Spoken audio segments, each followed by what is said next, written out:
Hello and welcome to Catholic Answers Live on this Friday afternoon, maybe a Friday evening where you are, maybe even a Saturday morning where you are. And we always try to do, have some fun on Fridays, have some good conversations. And I think we've got great conversation lined up for you today. Second hour, our good friend, really, she has become our good friend, Kim Zember will be here and talking about same-sex attraction. And we always get great feedback when she's here. A very faithful woman, but just a courageously honest person, so a frank talker. So we look forward to that second hour, and you're free to call 888-318-7884 with your questions for Kim the second hour. This hour, we do what is starting to become a really fun tradition here at Catholic Answers Live on some Fridays. J.D. Flynn comes and we do the Church in the News, and J.D. is here to do the Church in the News with us this hour. If you have questions about the Church in the News, anything you've been reading about the Church, anything that you've been seeing on TV, you're welcome to call 888-318-7884. Of course, that's not how most people get their news about the Catholic Church. Most people get their news by going to pillarcatholic.com. JD is the editor-in-chief and the co-founder of The Pillar, which you can find at pillarcatholic.com.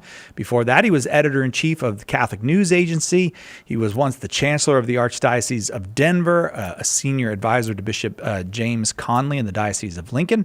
He's got an MA in theology from Steubenville and a canon law degree from the Catholic University of America, but most people know him as an admiral in the Navy of the state of Nebraska. Hi, JD. Aye. What do you say on a ship? Aye. I should probably know. Ahoy? Well, Ahoy. no, I think you say this. I think I actually know this. You say aye if you're a sailor, like in the U.S. Navy, but if you say aye, that means you're a pirate. Oh, fair. Yeah. Yeah. So just the single I is your. But you actually told us last time that you were an admiral in the Navy of Nebraska, which I am never going to stop saying now. It's true. It's a great honor to be one. And in fact, the last time I was on this show, I heard from the Lieutenant Governor of Nebraska after I was on the show, who is, I think, probably the head of our admiralty Oh, by really? virtue of his position, to just say Huh. that he was glad that I mentioned the Nebraska Admiralty. So, Oh. always glad to give a shout out to the good life. The greatest Navy on the open prairie, I can tell you that. Indeed. But no offense to the people of Missouri, no offense to the people of the other states of the upper Midwest, that Nebraska Navy. 888-318-7884, our number, 888-318-7884. You got a question about the church in the news, you are welcome to call 888-31-TRUTH. There is no shortage of Catholic news. It's actually there's so much going on. And so I thought we'd start right here in this country. Next week, the USCCB meets. That's the United States Conference of Catholic Bishops. What's the news about that? Well, they're going to be meeting like we are. That is to say, this is going to be a virtual meeting for them, and hopefully the last one. The bishops meet in June and November, and hopefully by November they'll be meeting in person. But this meeting that they'll have next week will really be a series of Zoom calls, 3 or 4 Zoom calls. And there's a lot of interesting stuff on the agenda. What's gotten all the attention, and probably what you've read about, no matter where you get your news, is that the bishops are going to be talking about the what they call Eucharistic coherence, which is essentially the question of how to ensure that our lives are, we receive the Eucharist because our lives are in accord with the teachings of the Church, and that we have integrated the teachings of the Church into our lives. And so that touches on the question of, all kinds of things about worthy reception for Holy Communion. But one of them, of course, is it touches on the question of whether pro-choice politicians who are Catholic should receive Holy Communion. And that's gotten all the attention, and that really will be an important conversation and could become quite a contentious conversation. But it's not the only thing the bishops are doing, to be sure. They're going to vote on a new document about marriage and family ministry. They're going to vote on the drafting of a new document about ministry for young people. They're going to vote on a document about ministry for American Indians and Alaska Natives. They're going to vote on new translations on this ongoing kind of Liturgy of the Hours translation project that they're doing. So they've got a lot on their agenda. One of the things they're going to do is hear about a project they're working on, led by Bishop Andrew Cousins in the Archdiocese of St. Paul in Minneapolis, which is what they call a Eucharistic revival project. It'll be sort of a long-term project for engendering greater devotion to the Eucharist. And so there's a lot of cool stuff they're going to be talking about for sure. That is great. But however, you mentioned the talking about politicians and the Eucharist, and Eucharistic coherence is the phrase du jour. And 68 bishops signed. 67 bishops. No, wait, 66. Oh, excuse me. 65 bishops signed a letter. So 65 bishops and going down, I think, as Ed Condon wrote today on your website, saying they don't want to have this discussion now. What's the deal with that letter? Well, so this topic of sort of Eucharistic coherence and the idea of drafting a document, which the bishops say is a catechetical document, it's definitely not sort of a policy. It's a document that aims to teach the Catholic faith. And the bishops say they aim to do that broadly. But of course, it's been controversial since the bishops started talking about it, and the reason for that is because of its connection to the question of pro-choice politicians receiving Holy Communion, and the fact that we have a pro-choice Catholic politician in the White House, that President Biden is a Catholic and supports legal protection for abortion, expanded federal funding for abortion, expanded international funding for abortion advocacy groups. So, there are a lot of questions that come out of that, and a lot of controversy and debate that comes out of that. And so some of the bishops who have been saying for a while, well, we really shouldn't kind of raise this as an issue. We really shouldn't kind of push on the idea that pro-choice politicians shouldn't receive Holy Communion, have been at the center of an effort to sort of urge the conference to take this discussion off the agenda. Now, they say, we want to discuss it in person. Let's wait until we're going to discuss it in person. But the letter has been a push, not just to sort of not talk about it at the virtual meeting, but for committees of the conference not to talk about it, to just put it on pause for quite some time. And so we reported about that letter a couple weeks ago, and then this week we reported on the names of the bishops who signed that letter. And after we did that, some of those bishops started saying to us, well, I did initially agree to sign it, but then I asked to have my name taken off of it. Or one bishop said, well, I told the organizers I was open to signing it, but I wanted to read it first, and then they never got back to me. And still he was sort of listed as a signatory to the letter. So a number of bishops now have distanced themselves from the letter. I've said, that they had wanted to take their name off it, or that they didn't know that they were going to be listed as a signatory. And that obviously kind of in the eyes of a lot of people, has undermined its credibility as a sort of movement of the bishops of the conference. But Ed Condon, who works with you at the Pillar Catholic, or at pillarcatholic.com, pointed out today, the bishops already have a document that does a lot of what they seem to be debating. That a 2006 document covered a lot of this.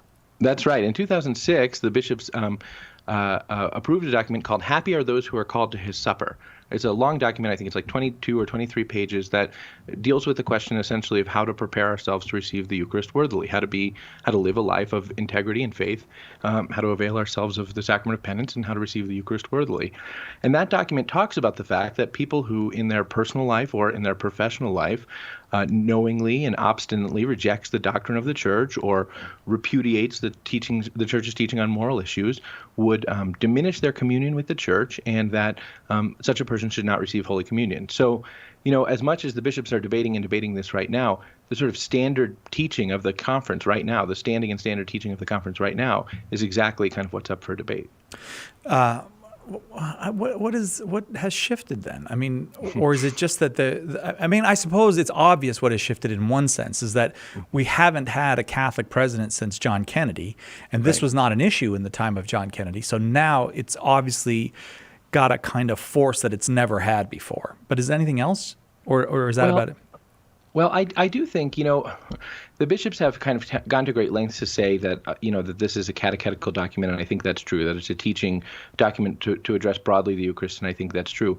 At the same time, it began in this sort of USCCB committee on the Biden administration. The bishops formed a little working group to ask sort of what should be the response of the church to having a pro-choice Catholic president. And that's where the idea of this document began. So in a certain way, you can see, it does have a rather sort of pointed application about whether or not the majority of bishops think that there should be some admonishment or exhortation, not a policy. The conference can't make a policy on this, but some admonishment or exhortation to pro-choice Catholic politicians and Catholic politicians who hold other positions that are contrary to the teachings of the church as well, or advocate for other positions that are contrary to the teachings of the church, whether or not this is the time for the conference to kind of pass that admonishment or exhortation or not.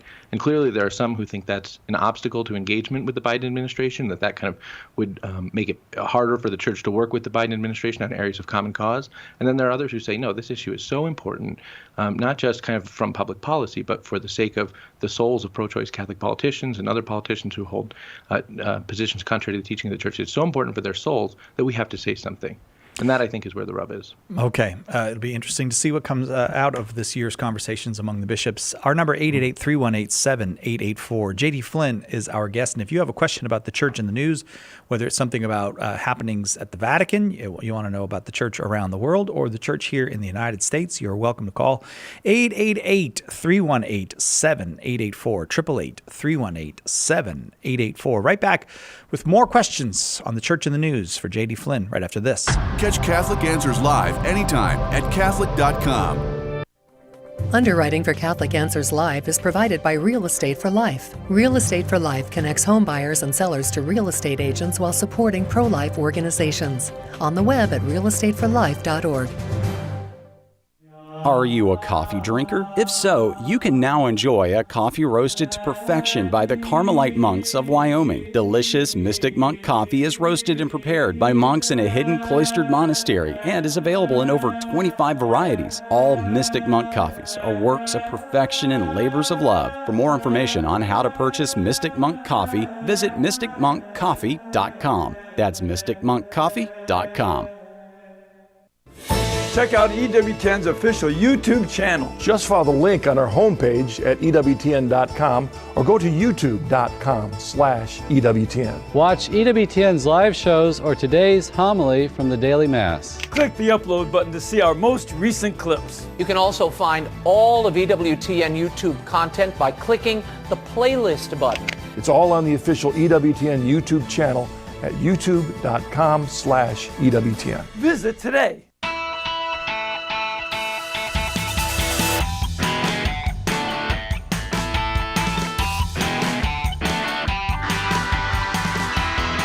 Welcome back to Catholic Answers Live. I'm Cy Kellett, your host. J.D. Flynn is our guest, editor-in-chief over at The Pillar. PillarCatholic.com is where you can read it, and you can support their work. It's important work. It's journalism devoted to shining a clear light on what's going on in the church, whether the news is good or the news is bad, and we need both, and we can't pretend that there isn't both. Is that right? There isn't both or there aren't both? There isn't both. Yeah, I'm going to go with that. I don't even want JD to answer. I know he's an editor. He could straighten that out for me. But we already asked about the U.S. Catholic bishops, and I am going to ask you, JD, about the German bishops, because it's wild. But I got to hold that, because I think that's like the big tease for this hour. So we're going to do some other stories, and then we'll get to that, okay? You got it. All right. But it's coming. I'm going to ask you about Cardinal Marx. My new best friend, Cardinal Kasperer. Politics makes strange bedfellows. I know. And he is. He's my new best buddy. So we'll get to all of that. But let's, if we could, for a quick minute, just today was announced Bishop. Okay, I'm going to do my best. Bishop. You do your best. Bishop Lazaro Yu Huang Sik. You think that's correct? I mean, I'm not good at Korean. As good as I was going to do. Was it really? Yeah. I feel terrible about that, but you know what? People make fun of me when I try to say Italian names too. So South Korea, have your fun at my expense. But he was named today as the prefect for the Congregation for Clergy. Is that big news, small news? I would think Congregation for Clergy is pretty important, especially at this time in our church's history. It is big news for people who it is big news for the people who do the business of the church. And here's what I mean by that. The Congregation for Clergy is not one of the most sort of public-facing sort of departments of the Vatican. So the Congregation for the Doctrine of the Faith deals directly with the kind of doctrinal questions that make headlines at the top of the New York, on the New York Times. The Congregation for Bishops deals with the appointment of bishops to senior and significant sees. Congregations like that are kind of the places with a lot of visibility, the sort of flashy corners of the Vatican, if you will. The Congregation for Clergy is where a lot of work gets done. The Congregation for Clergy deals with a lot of questions about the disciplinary lives of priests, the relationship of priests to their bishops, practical questions about kind of laicization or ongoing ministry, all kinds of administrative decisions. So it's a kind of a lot of paperwork flows through the Congregation for Clergy, and a lot of it is very important. But it is the kind of thing that is mostly behind the scenes. Okay. What's interesting is that Bishop, I'm given to understand that the way to refer to him as Bishop Yu. Bishop Yu is himself a kind of behind-the-scenes guy. He's not someone with a huge visible footprint in the church, sort of internationally, or someone who, we in the West might have heard of or have a lot of experience with.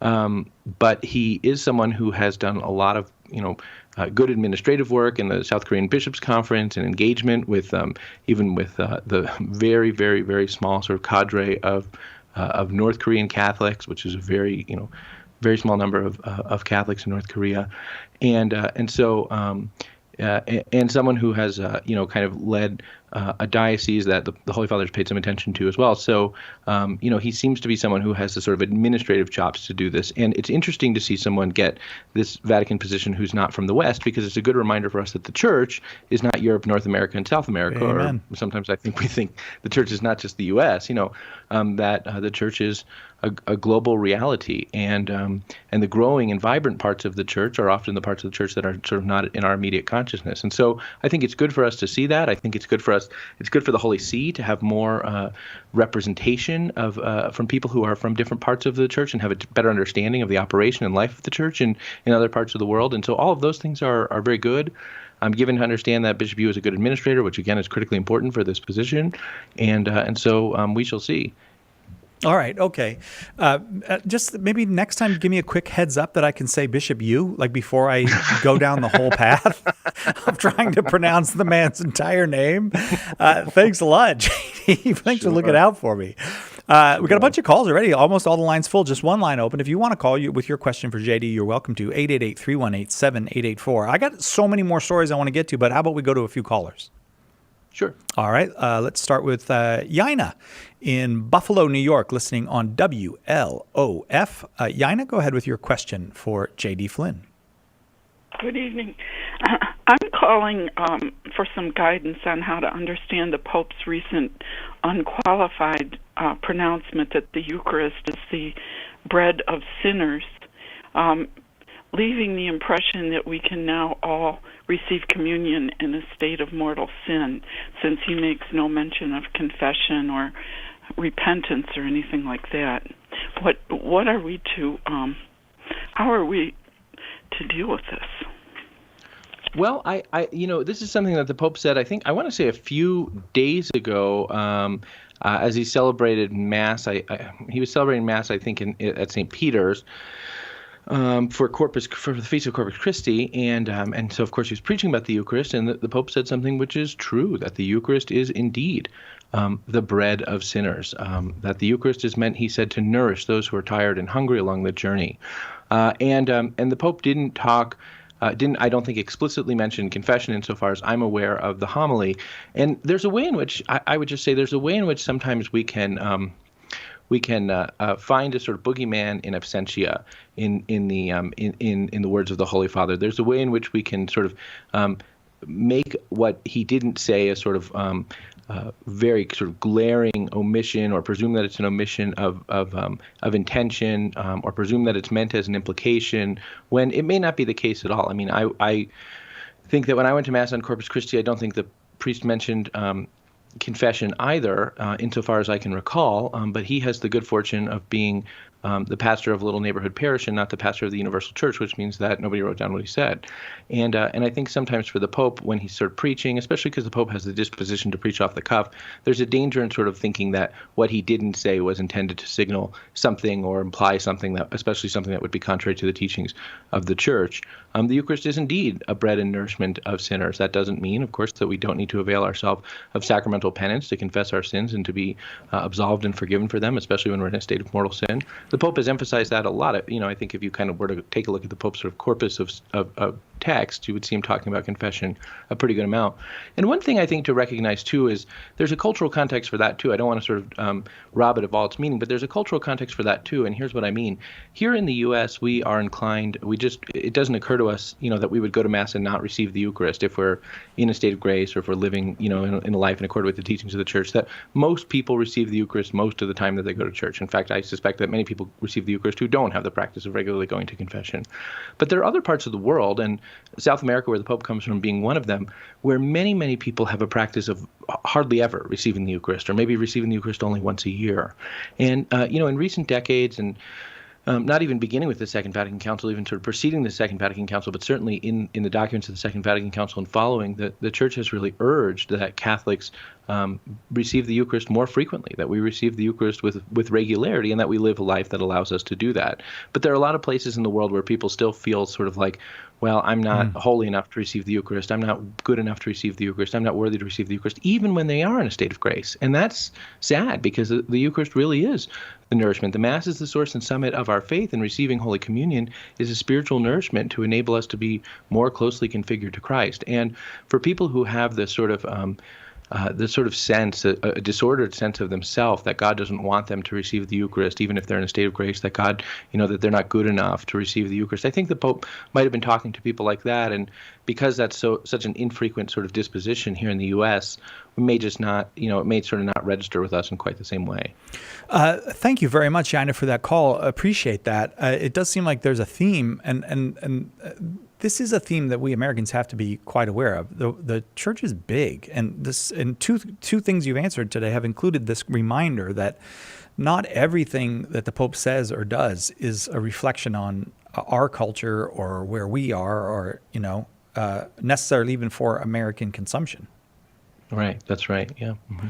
All right, let's go to Ben in Massachusetts, listening on 1060 AM. Ben, thank you so much for your call. Go ahead with your question for J.D. Flynn. Hi, thanks.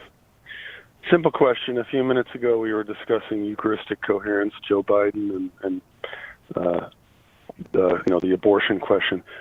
Why did your guest use the phrase pro-abortion twice to describe Biden and other pro-abortion Catholics? Why did I say pro-choice instead of pro-abortion? Is that what you meant, Ben? Yeah. Yeah. Okay. Why did you, JD? Because I guess, Ben, the truth is because it's 4:00 on a Friday, and I talk to a lot of people, and I talk to a lot of different audiences as part of my job. So earlier today, for example, I did an interview with a secular newspaper who, has editorial policies that sort of don't even allow them to use the phrase pro-abortion to describe a politician that we would describe that way. And so, if you want to be able to sort of make a point or get a point in that context, you have to sort of understand the language of the prevailing culture and be willing at times to use it, even with the caveat, of course, that we understand that pro-choice is really egregious euphemism that's intended to design to hide the horror of abortion. I want to affirm that I certainly believe that is true, and at the same time, the tricky thing I think for all of us as Christians is figuring out what the balance is between using the language that is understood by people around us or allows us to engage in conversation with people around us, and then using language which is always sort of the most technically precise. And I'll tell you the truth, Ben, I doubt I hit the balance on that one right most of the time. So I'm glad for the reminder about that. Thank you. Okay, Ben? Yeah. Okay, Thank you. Thank you very, very much. 888-318-7884, our number. It's Church in the News. J.D. Flynn is our guest, and I am going to get to as many calls as I can every now and then. Just going to slip in with another of my own stories that I want to hear what JD has to say about. But you're welcome to call 888-318-7884. I am a little bit concerned, JD, about Australia. Now they want to take over Catholic seminaries. I'm starting to actually worry that Australia is turning into a full-fledged anti-Catholic place. Am I insane to think that? Well, I've got good news for you then. There was a measure, a plan in the Australian state of New South Wales, which would take over, by which the government would take over the cemeteries of a number of different religious groups that maintain their own cemeteries, and the church in New South Wales was really concerned about this because we revere so much the body, and because we believe that we have an obligation to care for the body and to respect the sort of integrity of the body even after death, we take great care to sort of perpetually care for our cemeteries. And you can't even start a Catholic cemetery unless you've established a perpetual care fund and you're going to be able to ensure the long-term care of the place itself. And there was concern that if the church were sort of muscled out of the cemetery business, as it were, in New South Wales, it wouldn't be able to maintain even its own cemeteries in a way that's appropriate with regard to our sort of understanding of the dignity of the body. But here's the good news. The government of New South Wales has backed off the plan. Okay. And so the church in Australia in New South Wales will continue to maintain its own cemeteries. All right, I'm glad to hear it because I don't want to be too dramatic. I mean, another thing about New South Wales, that's too many modifiers in the name of a state. Pick one modifier and go with it. I'm sorry, New South Wales. I apologize. I love Australia. You can be New or South, but you can't be both. Yeah, pick something and go with that. All right, I am going to ask you, or maybe callers are going to ask you about it because they might get to it before I get to it, but I am going to ask you about the German bishops when we come back. But just a real quick teaser, because I only got 8 seconds before we got to go. Is the synodal way still a thing? Are they still going down that road?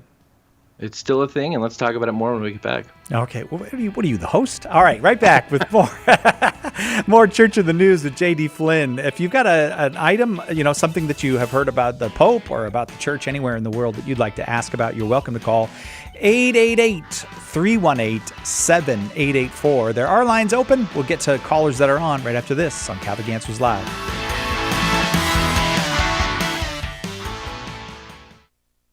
Catholic Answers Live.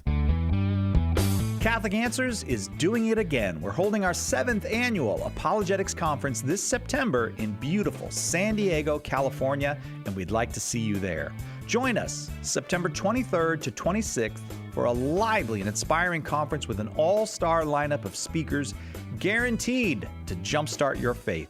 It's a great chance to meet all your favorite Catholic Answers apologists and very special guests as we spend 4 days talking about worshiping and adoring our Lord and Savior, Jesus Christ. This is where it all begins. Don't miss what promises to be the event of the season. Join us this September for a conference that is sure to ignite, inspire, and inform your faith. Seats are still available, but they're going fast. Enter promo code EARLY to save $30. Visit CatholicAnswersConference.com or call 888-291-8000 to register. Here's a question. Is it really possible to be friends with someone who died 2,000 years ago? Maybe the problem is that we've grown way too comfortable with the story of Jesus. Nice man, right? Taught us to love one another, said not to judge people. We celebrate his birthday every year. It's time to put away this small, safe version of Jesus, says Cy Kellett. Nobody that bland could have transformed the world.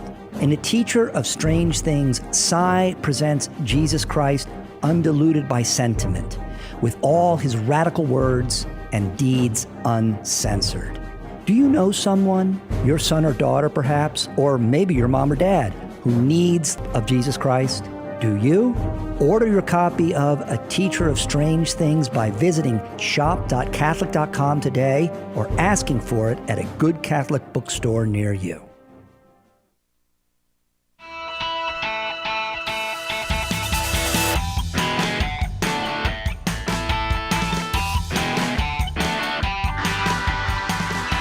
Welcome back to Catholic Answers Live. J.D. Flynn is our guest, and I'm going to tell you right now where you can go to find J.D.'s work. Head over to pillarcatholic.com, and you'll be happy that you did, because one of the things you can do is just put your email in there, and a couple times a week you'll get a great update on what's going on around the world in the church. A couple things that they're really, really good at over there. This is not all of what they do, but a couple things they're really good at is reporting on church finances. And that's hard work, and very few media outlets are going to do it, and they do a great job of it. The other thing that they're very, very good on is, I'll tell you, not pulling any punches. Let's put it that way. Not pulling any punches. I appreciate that. Yeah, you know I love the work that you do. JD is one of my favorite journalists. I can say that without any quibble at all. It's him. And you. And, well, thank you. All right. I won't even go down. I won't even say my second on the list is probably Ed Condon. Hey, I do like the work Ed Condon does. And then I'm not going to say anymore, because I know all of you journalists hate each other. I don't want to start a problem. I don't know why journalists, they all snip at each other behind their back. It's true. The politics are so fierce because the stakes are so low. So if you say to one journalist that you like another journalist, they'll be like, ah. Like, that's always the way it is. I don't know if you know that. That guy's hack. Even, I mean, that guy, you just said Condon, my one of my dearest friends and my business partner, and you said his name, and I was like, yeah, I guess. I guess so. Right. All journalists are like that. I wonder if doctors are like that. If you say to your doctor, I really like Dr. So-and-so. Oh, that guy's a hack. That guy's stitches are so sloppy. Yeah, right. I've never seen such awful stitching. What is he? I think he's Dr. Frankenstein. All right, we're going back to the phones. You can call, by the way, if you have a question on the church and the news, 888-318-7884, 888-318-7884. We go to Texas now. Casey in Texas, listening on the new and improved Catholic Answers Live app. Casey, go ahead with your question for J.D. Flynn. Thank you for taking my call. So I guess my question is, I know that Jesus promised in Matthew that the gates of hell won't prevail against this church. But having said that, we all know there's a lot of stuff going on with the church being attacked, especially in Australia, and doctrinal issues in Germany, and all this other stuff going on. So even though we have that promise from Jesus, that the gates of hell won't prevail against it, what level of concern should we have given everything that's going on, and how should we respond to that? Casey, let me tell you about the year 897, if you don't mind. In the year 897, in the month of January, at the Basilica of St. John Lateran in Rome there, Pope Stephen VI exhumed the body of his predecessor, Pope Formosus. And he put the corpse of Pope Formosus on a papal throne. And then he did something pretty weird. I mean, it was weird already, but he did something even weirder. He had a trial for his predecessor, Pope Formosus, with his body, the body of Pope Formosus, sitting right there in the room. He put a corpse on trial, and the corpse obviously didn't take the stand to defend himself, and so Pope Formosus was found guilty in this sort of mock trial of perjury and having illegally attained the papacy, and his papacy was by Pope Stephen subsequently, this is not a sort of ex cathedra declaration, but subsequently declared to be null. Well, it took another pope to have another meeting, another sort of synod, to declare that corpse thing to have been sort of invalid and not a real and actual thing. Now, I'm not wholly sort of an expert on church history, so I'm sure that the experts on church history at Catholic Answers could tell me the points of that story that I got wrong. But the point is, 897 was a super weird year in the life of the church. And guess what?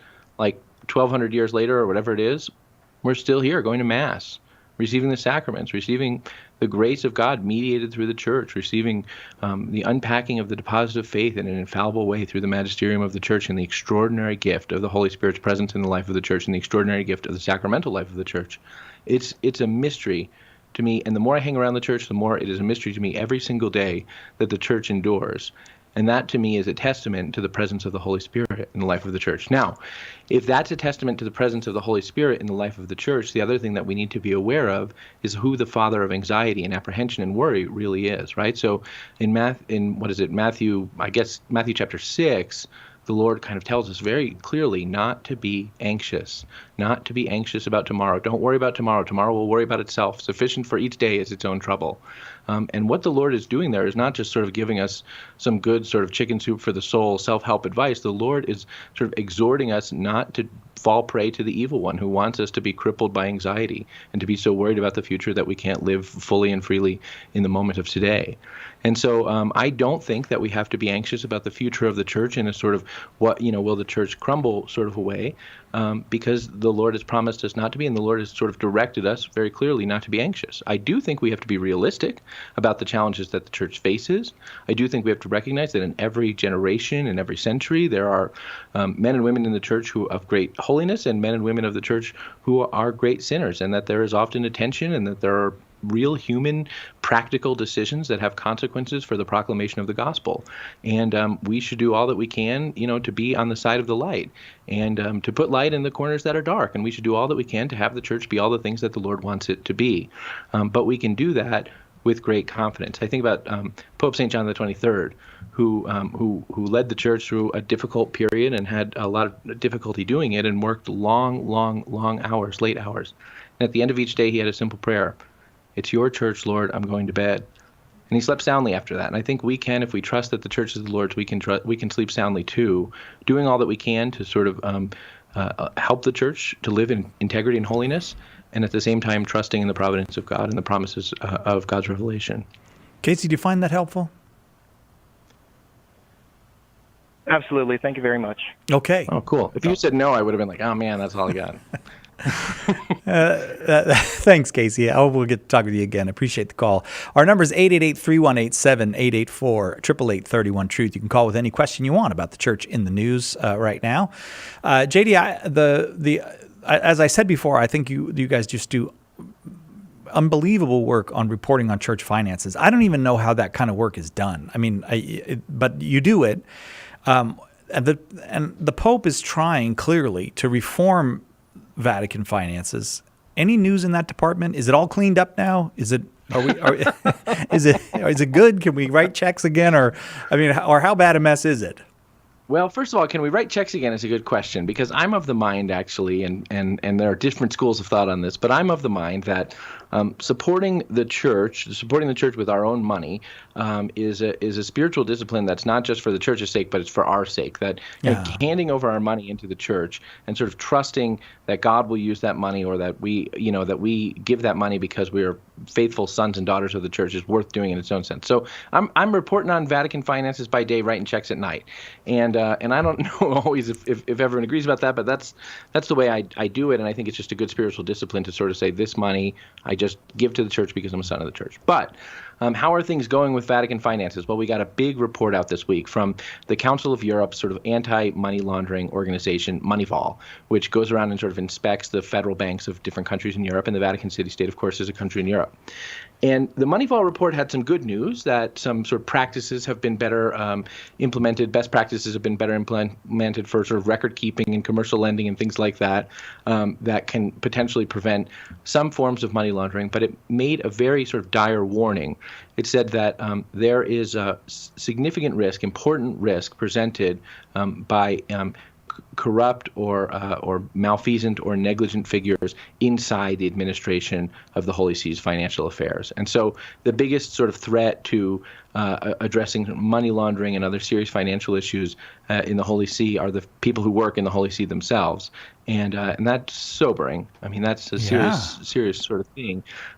For us, it's a good confirmation, too, because what we've been reporting on for the past it feels like a long time. For the past many years now is the way in which there is a deep ongoing financial corruption and negligence within the administration of the Holy See. And that's something Pope Francis has called out too. He's made a sort of focal point of the administrative aspects of his papacy to really sort of clean up and modernize financial administration and financial affairs at the Holy See. But if you think about it, Cy, if you think that it would be harder for you at sort of Catholic Answers to embezzle money than it would be for someone who works at the Vatican, you think that means there's a big problem at the Vatican if sort of ordinary American organizations have better financial controls than the Holy See does, and yet that's what Moneyval's saying, and other people are saying as well, and we've seen consistently. So the Holy Father continues to work on that, continues to sort of try to address it by kind of investigating criminality and potentially having trials for that, and at the same time setting new laws. But the problem's not gone away quite yet. So there is encouraging news, though. Like if Moneyval is saying, yeah, the record keeping is better, it is getting better. You need to keep a closer eye on your people. That's a good thing. I mean, it's good. There's good news, bad news in there. It's not all good news, but there is some good news. Yeah, there is some good news in there that some of the issues that Moneyval has flagged in the past. I mean, some of the issues that Moneyval has flagged in the past in terms of sort of ensuring that people who have accounts inside Vatican banks, for example, are people who are supposed to have accounts inside Vatican banks, so that Italian organized crime can't use Vatican banks to launder money, which is something that had been happening with a little bit of frequency in the past, is a very good thing. There are clearly sort of tightening of the controls that need tightening, and the Moneyval was pleased that there is investigation going on of financial crimes, but at the same time they recognize these are the threats that you guys need to pay attention to. So, well, the progress is plodding, but it's still progress. Indeed. Yeah. Okay. Very good. The number 888-318-7884. If you got a question for JD, we have to take a quick break. Perfect time to dial 888-318-7884. We'll try to get everybody on. If you have a question about the church in the news, your call is very welcome. 888-318-7884. As I send you off to the break, my new book, A Teacher of Strange Things, Who Jesus Was, What He Taught, and Why People Still Follow Him, is an introduction to Jesus for all those who are not quite sure why following him matters. If you have someone into whose hands you'd like to put that book, you can get it on sale right now at shop.catholic.com. You can get 25% off A Teacher of Strange Things at shop.catholic.com when you use the promo code TEACHME, all one word, TEACHME, at checkout. This is Archbishop Paul Coakley, the Archdiocese of Oklahoma City, and you're listening to Catholic Answers Live.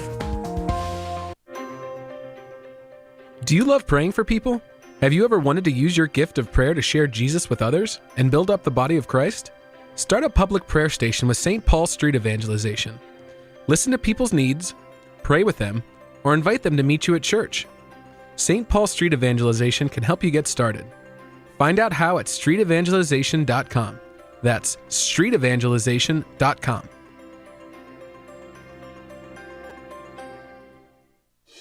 Hi, I'm Kristalina Everett, and I am so blessed to have a great new show on EWTN Radio. It's called Women Made New, where women help women get closer to God. Through honest conversations with our guests about the challenges we face in our lives, we're reminded that no matter what mistakes we've made, it's never too late to start over when we receive healing from the God who makes all things new. That's Women Made New every Saturday at 12 noon Eastern on EWTN Radio.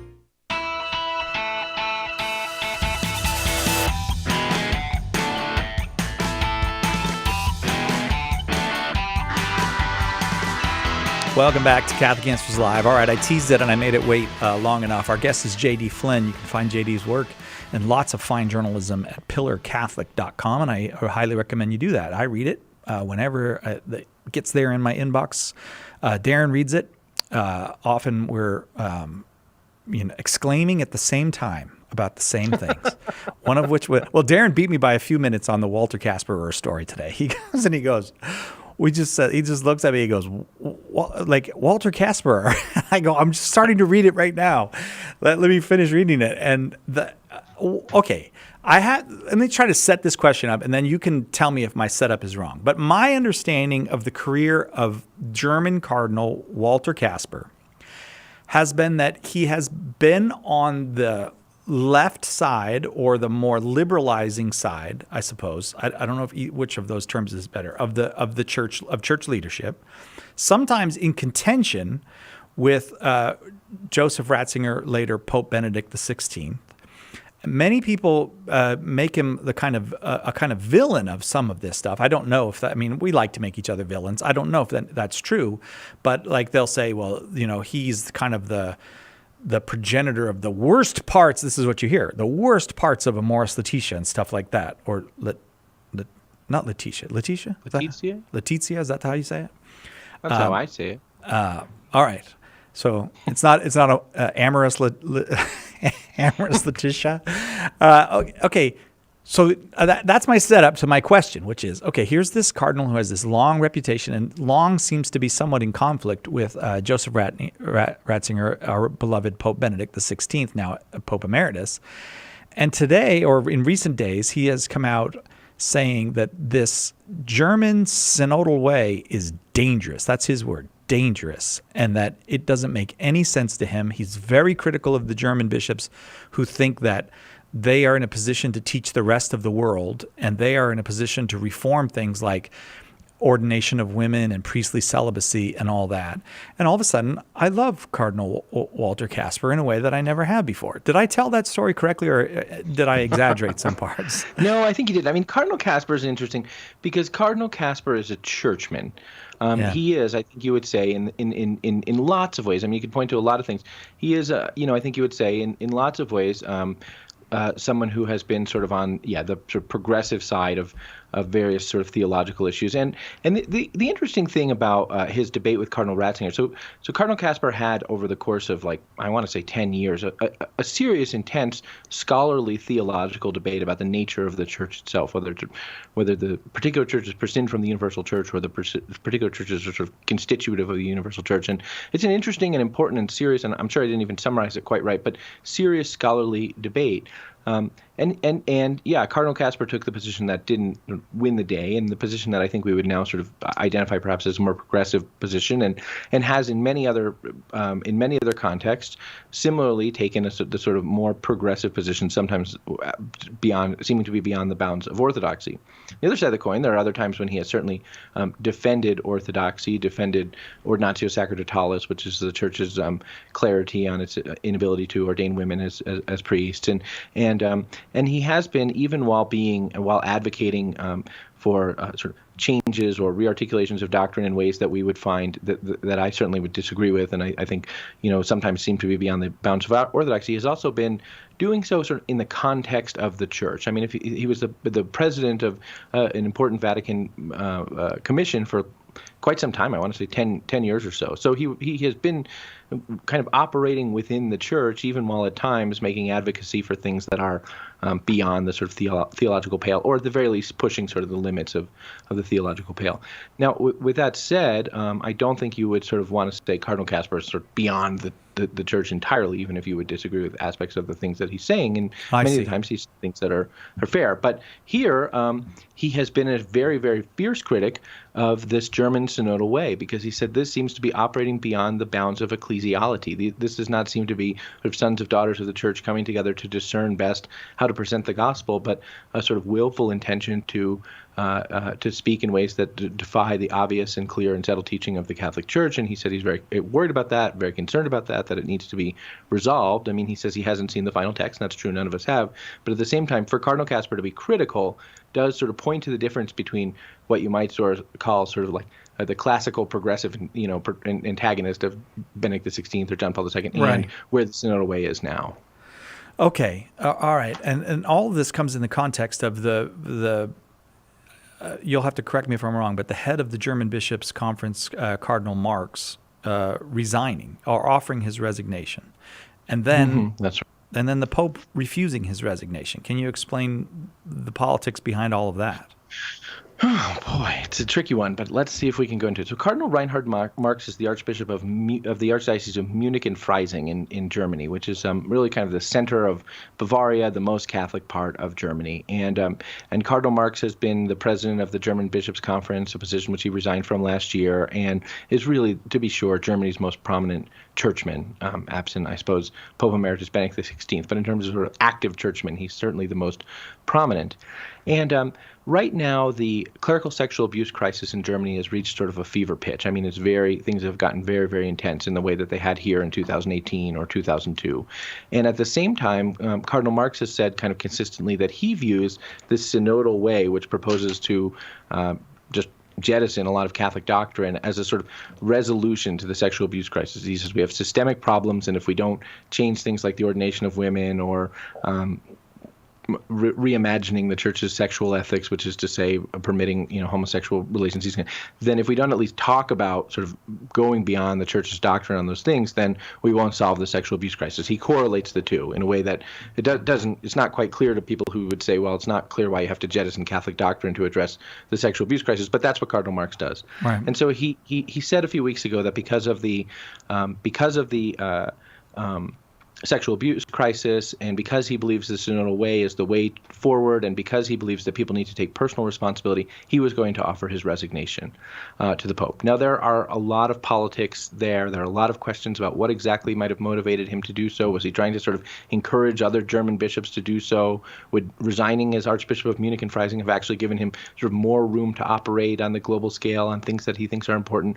But at the end of the day, it doesn't matter, because the Pope said, no, you're not going to do it. And the Pope did that in a way that didn't sort of validate the synodal way, which was the concern, that if the Pope declined his resignation, it might seem to say, like, keep working on the synodal way. Yeah. But he didn't do that. He said, keep working to proclaim the gospel, keep working to exercise pastoral ministry, keep working to reform the structures, related to sexual abuse, and to develop better forms of transparency and accountability. But he didn't say, keep working, to reinvigorate the synodal way. In fact, on the contrary, he sort of warned against the possibility of jettisoning Catholic doctrine. So it was a tricky moment, and I think the Pope handled it well by not accepting the resignation, at the same time sort of not being backed into the corner of endorsing this synodal way. It did. I think it struck some people that Cardinal Marx's resignation was had a cleverness about it, in that if the Pope didn't accept the resignation, something most people thought the Pope was likely loath to do, that would in fact put the Pope in the position of kind of giving a stamp of approval to the German synodal way. But Right. you're saying that the Pope cut that Gordian knot. Yeah, so it seemed to be that the Pope was sort of between a rock and a hard place. If he accepted it, he might seem to be saying, yes, I agree with you that the synodal way is super important.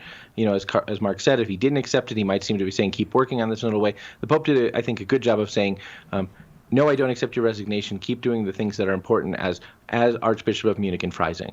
And don't sort of be deterred with, a temptation to sort of play to the cameras or think that changing Catholic doctrine changes things. It was written in Vaticanese, so, not as sort of written as explicitly and directly as we Americans would prefer, but a very clear sort of slipping out of what many people thought was sort of a bit of a political trap for the Pope in the way that he responded. And so how does this kind of bode for the future of the synodal way in this respect? It seems like with prominent people like Cardinal Kasper and certainly the Pope not approving of these things, or not giving them a kind of air, trying to take the oxygen away from this move. It seems to me anyways that's how you could read this.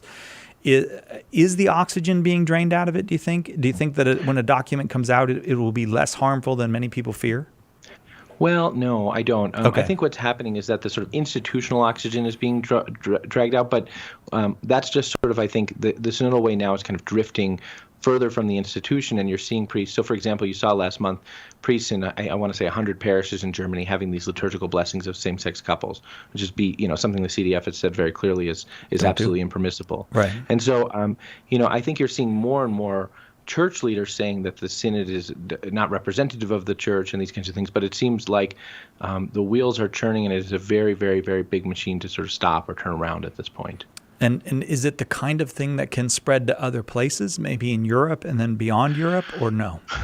Well, yeah. So other countries, there are some other European countries who say that they too are sort of gearing up to have a synod. And so the question is going to be, will it be a German-esque synod or not? Some of the ideas that are being floated in the German synod, so for example, the ordination of women as deacons or same-sex liturgical blessings, which kind of originate with the synod, are now being endorsed by bishops in other countries. So yeah, if it's functioning as a sort of idea factory for Catholics in other parts of Europe, or even for sort of Catholics in parishes in Germany, it is having a serious and significant impact in that way. It seems that the church has survived so many things without actual schism in the last, 7 or 8 decades. Is it possible that the blessing of same-sex unions will be the thing that is the wedge strong enough to create schism in the church? It is. I mean, formal schism is a crime of the bishop who refuses to be in communion with the Pope, or refuses to follow the Pope's orders, or the crime of the priest who refuses to be in communion with his own bishop. And I do not think that the German bishops will go as far as to absolutely defy the Pope. I think they prefer to sort of look the other way while their priests do so. But that certainly could escalate into priests being declared in schism, or a movement of priests being declared in schism, rather than the whole of German dioceses or something like that. Oh, that's kind of horrifying then too, because then you'll have parishes that are battling their bishop. And, yeah, right. I went through a whole hour of asking you about the church in the news and didn't ask you about Father Altman. Is there anything you want to tell us about them? Father Altman, very popular here in the United States, saying things that are extreme, but I think part of being extreme is what's attractive about it. Is there any news on his bishop asking him to leave his parish as pastor? I don't have an update on that. I think the last that I'm aware is that his bishop is initiating a formal canonical process to remove him as pastor. He said that he potentially has said that his ministry in the parish has become either ineffective or divisive, and therefore proceeding on a formal canonical process. But I'm not sure where that quite stands. Okay. All right. Well, J.D. Flynn, people can find you at pillarcatholic.com, right? Yes, indeed. Pillarcatholic.com, and you can sign. You can be a supporter, and we do need to support good Catholic journalism. But you can also, they've got a little button on there. Let me read it first, and so you can read it first. You can sign up for those emails. You won't be sorry that you did. Our number, 888-318-7884. Kim Zember coming. We're going to talk about same-sex attraction and church life and whatever else you want to ask Kim about. She's a courageous, honest, wonderful person, and we're looking forward to her being here. J.D. Flynn, thanks for being with us. Thanks for having me. See you soon, Si. All right. We'll be right back right after this on Catholic Answers Live.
Welcome back to Catholic Answers Live. I'm Cy Kellett, your host, and as we usually do, we just try to provide you with great conversation, fun stuff on a Friday, interesting stuff, fascinating people to talk with, and that we've got all that this hour with Kimberly Zember. She's the author of Restless Heart: My Struggle with Life and Sexuality, which you can get at Sophia Institute Press. She's the founder of Overcome Ministries, which has the purpose of being an outlet of love and hope for young adults and youth struggling with same-sex attraction and with support for their families. A great speaker and always very well received here.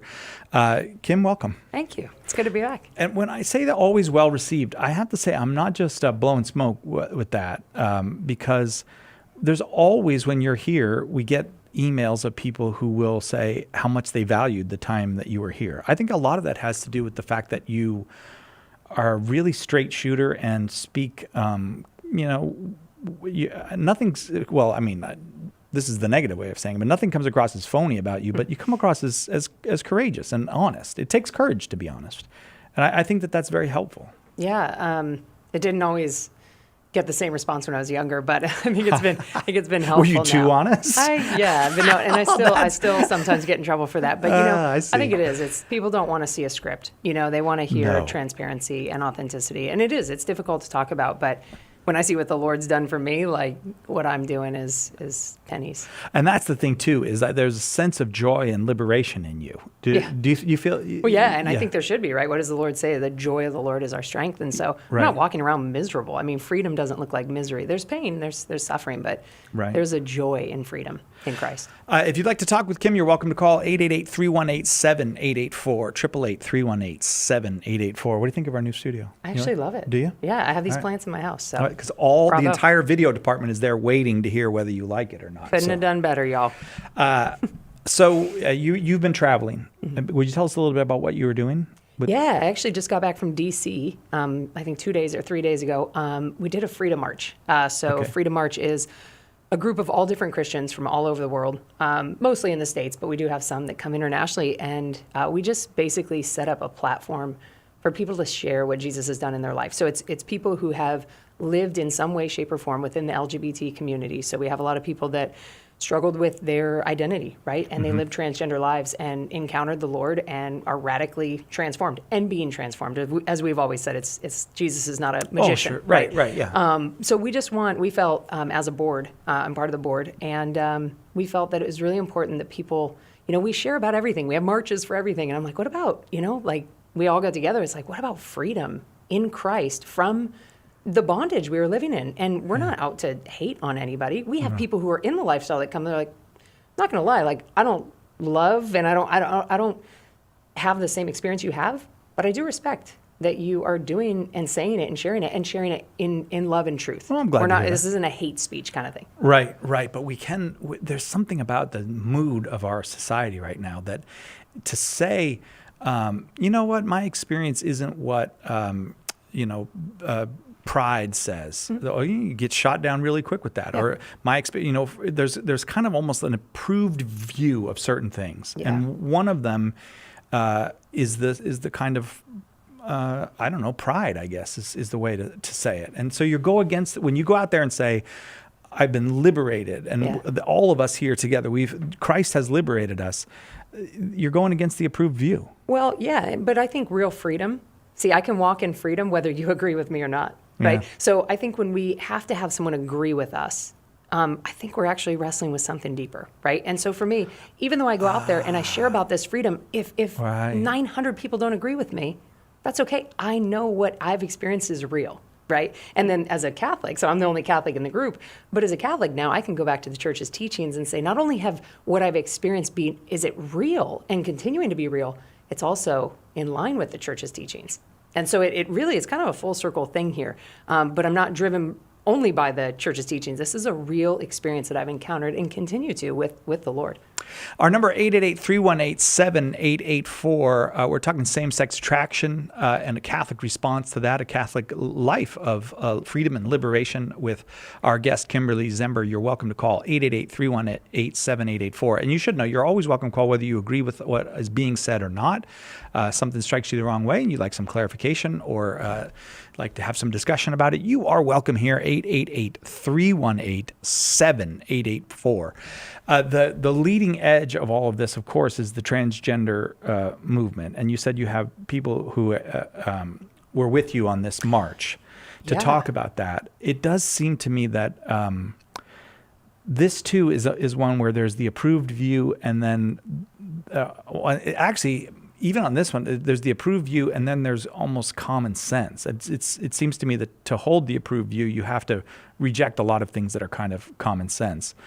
But it also seems like one that's trapping a lot of young people that are 12, 13, 14 years old. Yeah. Is this what you're seeing? We're seeing in much younger than we experience in our own journeys and growing up. But it's so cool because I always say the darkness gets darker, the light of Christ shines brighter. And so it breaks my heart to see young people struggling with whatever it may be. But when they hear testimonies, like one of my dear friends, Jeffrey McCall, lived a transgender lifestyle. He lived as Scarlet. I mean, he's a big dude, and he, lived. That's what he really felt, and he was struggling. He was going through transition, and it's so easy to judge on the outside. What nobody did know was that after he'd go and do his drag show, he'd come home in the quiet of his room and listen to preachers and teachers. Oh. He was desiring truth, but it was a real wrestle. And I think sometimes we lose sight, and we're like, oh, this is right and this is wrong. Well, yes, sin is right and there is wrong, right? But in that, I think sometimes we lose sight of the person, and it's really hard. So we don't want to justify sin. We don't want to celebrate sin, but we also don't want, in saying what is right, what God has said is good for us, right, and life-giving, we don't want to miss the person in this. And so that's what I love about testimony. It says that testimony is prophecy into someone's life. So when a young kid hears Jeffrey share, they're like, whoa, I get it. Yes. That's me. Right. And it's not, you can't do this, you can't feel this way, you can't do, well, okay, but that doesn't change how I feel, right? Right, and exactly. So, it's really a blessing. But it is a danger that we have in a time when everyone is part of a movement. Either you're part of the, this liberation movement, or you're part of this counter movement against that. That each individual's story becomes discounted, and it's only useful insofar as it'll match my narrative or match your narrative. And that, so we only value people for the kind of, I don't know, cultural value of their story, not because they're a human being who has lots of complexities and different levels. Right. And I mean, if we take the words of our Lord, there's no Gentile, Greek, Jew, and they had different beliefs. Not only were they different skin tones, but they actually had different beliefs, different practices. Now, when it comes that we all come under Christ, under his lordship. And so that's why for us, we welcome the LGBT community to come and listen. Yeah. And can we have conversations? And it's beautiful when we really see each other. It's amazing what God does, even if they say they're not Christian or they've renounced X, Y, or Z. Yeah. But let's maybe not talk about sexuality. What was it like growing up? Yeah. And then you start to realize, oh my gosh, we're getting to know each other. Right. And then we can have these other conversations where we're not fighting, we're actually communicating. Wonderful. Yeah, wonderful. 888-318-7884, 888-318-7884. Our guest this hour is Kimberly Zember. She is the founder of, tell me that. Overcome Ministries. And this is for young people and adults who have experienced same-sex attraction in their life and just want somebody to talk to, maybe. Just need somebody who can relate to them. To know they're not alone in their struggle. I think sometimes we feel ostracized. And our struggle is different than everybody else's, and it's so much worse. No, sin is sin, right? And when we go into sexual sin, but it's for people who I never would tell someone they cannot or should not. I just share the truth of what Jesus has shared. Amen. He says what sin is, I don't. I just agree with him. I choose to agree with him, that he's God and I'm not. And that's where we find the real freedom. And so in that, it's a place where people can come at all different levels. I have women reaching out that are in heterosexual marriages but are cheating on their husbands that reach out. I have people who are in same-sex unions and are reaching out saying, I'm not okay. I've been wrestling. I saw a talk. I saw whatever, Right. and it resonated. And so it's really a landing pad for people to be able to share right where they're at. You don't have to fit in a certain category. Just where are you at? And the only place I can point back to is the heart of Christ. So if somebody doesn't like that, that's okay. But that He is my answer.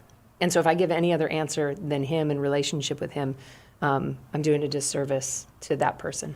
It strikes me when you speak about it that this is actually the spirit that you have in this ministry could teach the whole church on a whole myriad of ways where the church encounters the world.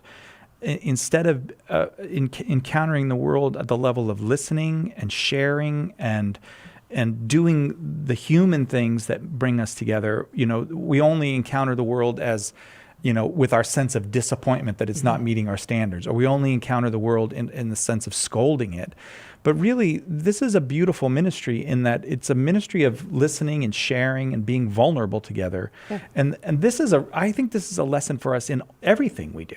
I hope so. I don't just do this when it comes to sexuality. This is with right. whatever we struggle with as human beings. And again, some people are like, well, if you're not addressing sin, then you're not. I'm like, Jesus addressed people, and He asked them, what do you want? Well, even when they want to be healed, what do you want? Right. Right? Yeah.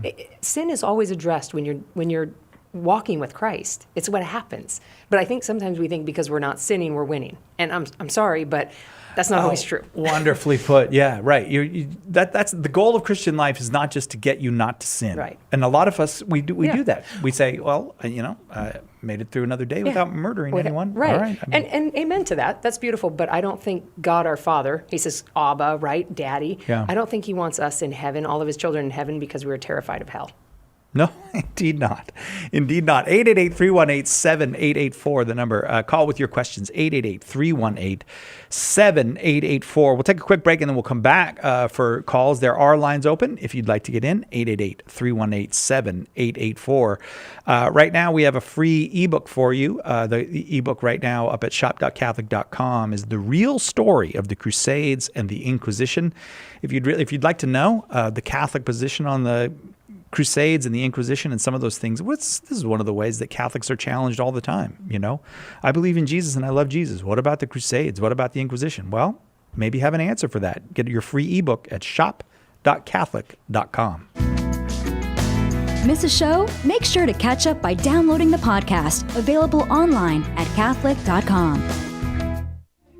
Underwriting for Catholic Answers Live is provided by Real Estate for Life. Real Estate for Life connects homebuyers and sellers to real estate agents while supporting pro-life organizations. On the web at realestateforlife.org. The Aquinas Writing Advantage program is part of Homeschool Connections' set of online courses for your Catholic homeschool. Homeschool Connections' website is homeschoolconnections.com. EWTN, Teaching the Truth.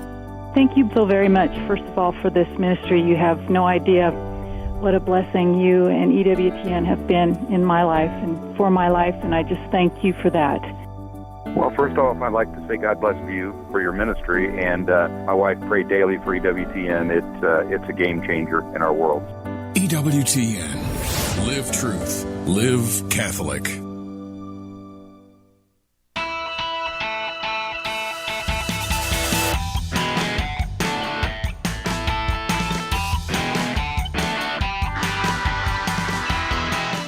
Welcome back to Catholic Answers Live. I'm Cy Kellett, your host. Our guest is Kimberly Zember, and we're talking about same-sex attraction. You got a question, you got something you'd like to know about, something you'd like clarified, you're welcome to call. Even if it's something you'd like to argue about, although we like to do polite arguing on Friday afternoons, 888-318-7884. I have a feeling, Kim, it doesn't matter to you. Polite or not polite, you can handle it. The Lord can handle it, so yeah. Okay, good for you. We did have a call that dropped, and I want to just share with you what the caller said. And then the callers are on the line I'm going to get to, but I think this drop call came first, and so I want to read it. Justin in Denver, Colorado, listening on the new and improved Catholic Answers Live app, called and asked, how do you explain to people how and why transgenderism is not a part of God's plan for people and not what the church teaches? Yeah, I think this kind of ties to what I had mentioned earlier when I had the, by the grace of God, the revelation that He's God and my feelings aren't. Our feelings are real, right? We really feel them. You could be feeling hurt of what I said, But is that going to now define everything, and is the whole interview going to change now? And so I think when we let our feelings be God, right, is when we come into an issue. So, as it says in Genesis, God created male and female, right? And it didn't say that was lucid. It didn't say that it was something that would change or develop based on Eve. If she wanted to go out and chop down a tree, she didn't become a man, right? And I think so society bases a lot of what a woman is and what a man is based on what they do. But that's not true. No. Who a man is, you could put on a dress, and I don't mean this rude, but you could put on a dress and you could wear heels and do some other things to change. You could grow out your hair, but you still have a thought process of a man. You have reactions of a man that a woman doesn't naturally instinctively have, right? And so there are some things that, and I believe because of society, boys wear blue, girls wear pink. I didn't see a lot of that. I mean, Jesus wore a dress, and please don't use that against. But you know what I'm saying? But if you saw Jesus walking around today and what he's wearing in our society, that's a dress. That's what that is. Yeah, and so things change, and so we put a lot of things in a box. Now, I'm not saying that none of that matters, but I think a lot of times, especially in the younger kids, they're growing up, they're having, their bodies are changing, you know what I mean? And before their bodies can even fully develop, sometimes even parents are helping to make decisions that shouldn't yet be made. The child hasn't even fully developed. I'm not saying that there's not things that need to be possibly counseling and talking openly, lovingly, letting your child express what they feel. But mommy, I really love to play with dolls. I don't want to play with trucks. Okay, that doesn't make you a girl, honey. That's okay. Yeah, play with a truck. Yeah. Yeah, or don't play with a truck. Yeah, right. But having these real conversations where the child doesn't feel like they have to do those things, but we're also not crossing, because we want to look at our society, and we do that. It wouldn't be normal for me to walk out naked, right, in society. So we honor society and what's going on, but we don't want society to teach us who we are. It's the Lord who teaches us. Right. And I'm okay. I meet so many people in all the different circles the Lord has me, in, and I meet some of the most sensitive guys, and I literally, like one of them, I grabbed his face. That might be a little intense, but I just held his face, and I said, and I was crying, and he started crying. I said, do not lose your sensitivity. Yeah. Please. I know the world calls it gay. I know it says that you are feminine, but you have such a sensitivity that men need to learn. Yeah. And please don't rob men of that. So I think it's wonderful for you to say that too, because there is this, there's such a conflict over masculinity now. It's almost a war over masculinity. Yeah. And a man, particularly a boy, who's a sensitive boy, who's a sweet boy, who's not necessarily a runs and slams himself into other boys type, but you know what he is? He's a boy. Like he's not, like, leave him alone. Like we dump so much on everybody.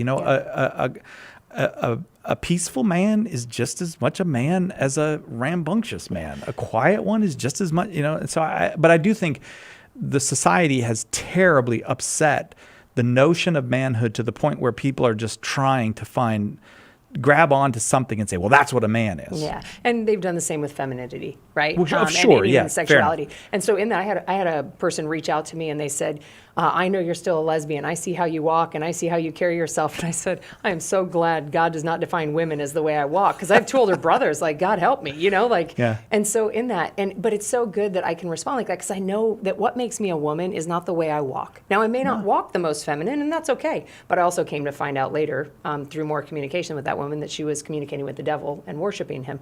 And so I know who speaks to me like that, and it's Satan. It's not my Father who created me. He's the father of lies. That's right. Amen to that.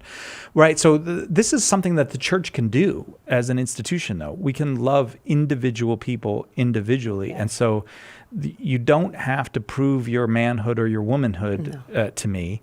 And the fact that you're, you have even what your attractions are, what your feelings are. None of this is you in the deepest sense. You are what God says you are. And I think that's where, as a church, we could really, really step up, because somebody said to me, I get a lot of messages. And so a lot of times I hear from parents, well, what do I do? My daughter's dating a woman, this and that. And I said, could you not make it? Does she know where you stand? Does she know you're right. not, does she know where the Lord, what he says and what's good for her and best for her for life and life abundant? Oh, yeah, she does. Okay. Does she know where you stand? Oh, yeah, she does.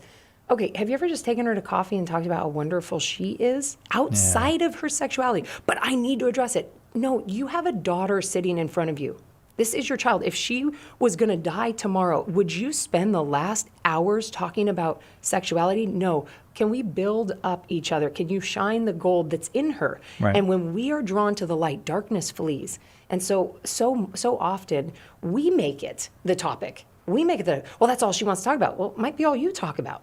Right? Like, can you ever just call your daughter and say, "How are you today, honey? Mom, are you talking about my sexuality?" No. No, I'm not. I'm talking about you. And that's not avoiding. That's not avoiding. It's actually just redirecting our hearts back to a person. We can love a person and not love what they do. Yeah. We have to be able to separate that. The saying was, love the sinner, hate the sin. I don't like that. I believe it's that we can love a person and not love what they do. 888-318-7884, the number. I have kept you waiting, callers, and I apologize for that. We'll go to White Rock, British Columbia in Canada. Watching on YouTube is Anne. Anne, thank you so much for your call. Go ahead with your question for our guest, Kim Zember. Hi. I hope you can hear me okay. We can. All the way from Canada. You're coming in good. There you go. I'm right on the West Coast. Anyway, I've got family members who are in the lifestyle, and I've also got family members who are in not appropriate living situations. Mm-hmm. Let's just leave it like that. And some of them are going to be, like, a couple of them are going to be coming to White Rock to visit me. And I'm wondering, I'm comfortable with sort of being around the partner. And the other one, I'm probably going to go visit the other person in an irregular situation. And I'm thinking, okay, I'm going to be staying with them. What do I do in terms of, yes, I love them, but of course I don't agree with them. And then other family members are saying, oh, you're a hater because you're saying that this isn't God's will, you know? Yeah, well, I think it's always... Does that make sense?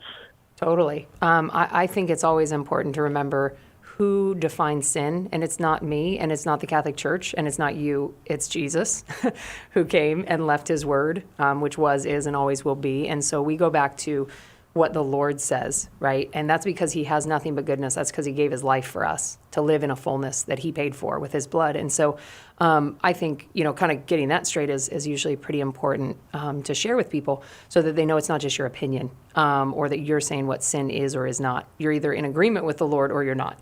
And so, but now onto your question of, let's say you have a same-sex couple coming to your house to visit. I know that when I was growing up, my mom had rules that applied whether it was same-sex or opposite sex, and it applied to both, right? Because a lot of times we can get hung up on same-sex attraction and forget about that sleeping together as a heterosexual couple that is not married is just as sinful, right? And so I think that we should make sure that that we're applying equally, if that makes sense. So if let's just say your nephew and his girlfriend are able to stay in the same bed, they're just dating, and they're able to stay in the same bed, but your niece and her girlfriend are not able to, we actually are kind of picking and choosing, right? And so I think we need to make sure we apply the same principles when we're walking this life out with people. And so I've seen that happen many times in many different situations. So I think it's important that you stand firm and remembering too, like that people might get upset. Like he says the world will hate you. It didn't say they might, right? It said that they will, but they hated him first. And again, we don't go out into the world to be hated, but we go out in the world so in love with Christ that it's okay if nobody else likes us, right? Because it's not about us. And so I think it's really comes back to we're not fighting against sin. We're fighting for Christ and that people would be radically set free and saved from darkness. And that's in our own life as well. So I think it's just making sure you apply all this to heterosexual and homosexual couples as well, so that we're not kind of saying, oh, well, that's fine because that's been accepted by society. But that one, no, because the church doesn't even teach that, right? Right. So, Anne, helpful to you? Yes. One further thing, though, if they're not coming from a Christian perspective, then you have you have a beautiful opportunity to bring Christ. See, to be Christian is to be a Christ bearer, right? So you can carry Christ to them. You can teach about how beautiful he is. If you don't know how to do it, turn on the show Chosen. That does a really good job too. It's not Catholic, but it's a great way for non-believers to see the beauty of Christ in a real way. And so, but and pray before, like, Lord, help me reveal your heart to them. Help me to reveal, like, the prodigal son. Look at that. Like, read that over. I forgot exactly what book it's in, but check it out and read that over before someone comes, because we are all prodigals. Luke, right? Gospel of Luke. Prodigal son. Us Catholics, huh? With our... We know it's in there. That's good. Nobody's helping us out. It's in that book called The Bible. Right. Look it up. So Anne, in that, like, I really do think, instead of, we could get so scared, and Satan wants that. He wants you to be freaked out so that you can't carry Christ properly. See, we carry something properly when we empty ourselves and ask the Lord to fill us. So ask the Holy Spirit to help you before they come, and He will. Thanks, Anne. Thanks very much. I remember, I think it was St. Alphonsus Liguori advising priests in confession that if you weren't sure whether to be too harsh or too lenient, if you couldn't figure it out, always be too lenient. And I feel like that's something we need to do as Christians out in the world, too. Is like, if you're fussing over, should I be confronting this person more? Probably the answer is no. Love them more, and it'll work out. We'll be right back with more Kim Zember right after this.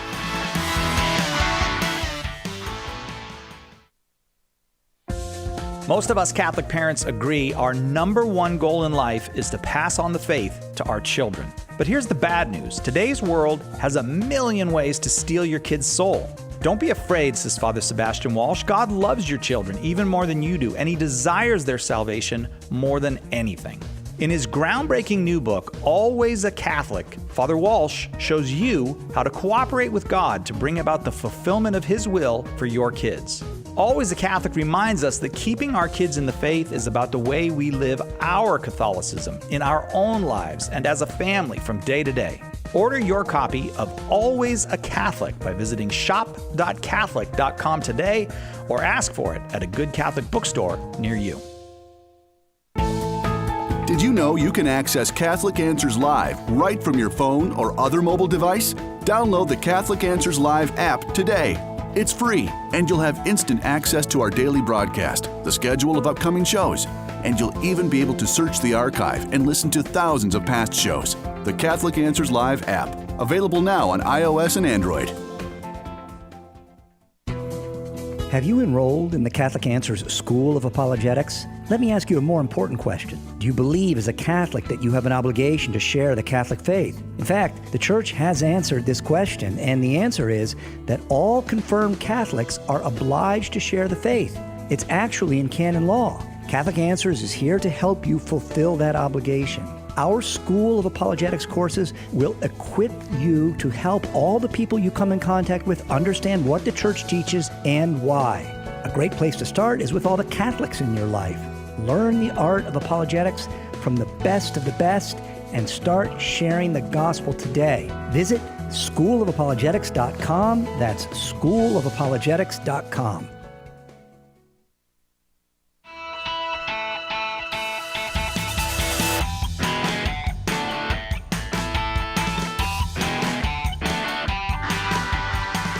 I remember now, Luke 15 is where that... What? I just remembered. You act like I'm not telling the truth. It just came to me.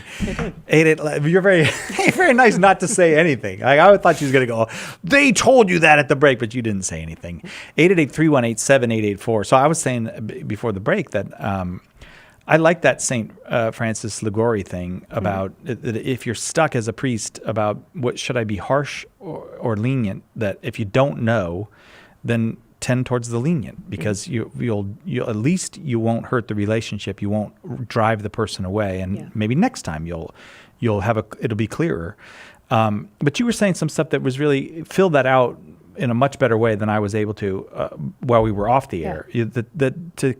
That we're to love as Christ loves. That it's not just love, but there's a very specific kind of love. Yeah, because there's a difference between the love that the world offers, or the love that a boyfriend can offer his girlfriend when he's 14, and the love that Christ displays. When I was 14, I'm not going to comment. Exactly like I thought so. That's why I didn't use you. I didn't use you. Well, I think words are important too, though, because Liguori, he says lenient. He doesn't say lukewarm. Right? No, So, right. So there's a difference. So I think sometimes we be lenient, lukewarm, stand for nothing. No, die for everything that Christ gave his life Right. for. But here, how we do it, is it done in compassion? Because he says, Jesus says you can raise the sick, you can heal the dead, but you do it without love and it's nothing. It's a clanging cymbal, a gonging, whatever that Clanging is. You can gong. read it, that, yeah. Clashing cymbal. Okay, Bible scholar. St. Paul, letter to the, fuck that up. Yeah. Pope John Paul II, Saint Pope John Paul, I believe it was him who said it, maybe borrowed it from someone else, but said to love someone is to desire heaven for them. Yes. And so we don't ever enter heaven without Jesus Christ. He says there's one way to the Father, Right. and it's through the Son, it's through Jesus, and so it's through relationship with Him. And so when we are, erring on the side of, wow, I don't know whether to address this, or I'm going to be a little more lenient. Lenient does not mean it's not loving. Lenient might mean loving in that moment because of where that person's at, but you don't ever lead them away from Christ. No. And right. if we lead people towards sin or celebrate sin, we are leading people away from Christ.